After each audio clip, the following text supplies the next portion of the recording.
एक गांव में दो मित्र नकुल और सोहन रहते थे। नकुल बहुत धार्मिक था और भगवान को बहुत मानता था, जबकि सोहन बहुत मेहनती था। एक बार दोनों ने मिलकर 1 बीघा जमीन खरीदी, जिससे वह बहुत फसल उगाकर अपना घर बनाना चाहते थे। सोहन तो खेत में बहुत मेहनत करता, लेकिन नकुल कुछ काम नहीं करता बल्कि मंदिर में जाकर भगवान से अच्छी फसल के लिए प्रार्थना करता। इसी तरह समय बीतता गया। कुछ समय बाद खेत की फसल पककर तैयार हो गई, जिसको दोनों ने बाजार ले जाकर बेच दिया और उनको अच्छा पैसा मिला। घर आकर सोहन ने नकुल को कहा कि इस धन का ज़्यादा हिस्सा मुझे मिलेगा क्योंकि मैंने खेत में ज़्यादा मेहनत की है। यह बात सुनकर नकुल बोला, नहीं, धन का तुमसे ज़्यादा हिस्सा मुझे मिलना चाहिए क्योंकि मैंने भगवान से इसकी प्रार्थना की, तभी हमको अच्छी फसल हुई। भगवान के बिना कुछ संभव नहीं है।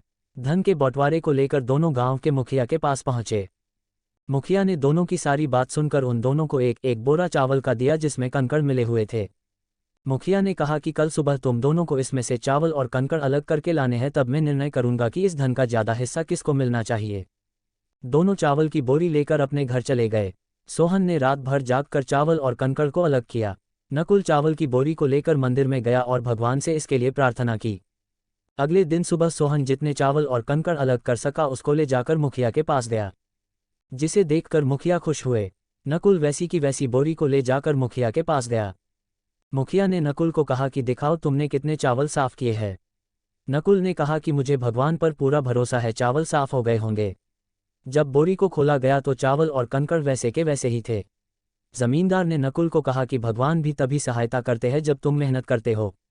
इसके बाद नकुल भी सोहन की तरह खेत में मेहनत करने लगा और अब की बार उनकी फसल पहले से भी अच्छी हुई। सीख: इस कहानी से हमें यह सीख मिलती है कि हमें कभी भी भगवान के भरोसे नहीं बैठना चाहिए। हमें सफलता प्राप्त करने के लिए मेहनत करनी चाहिए।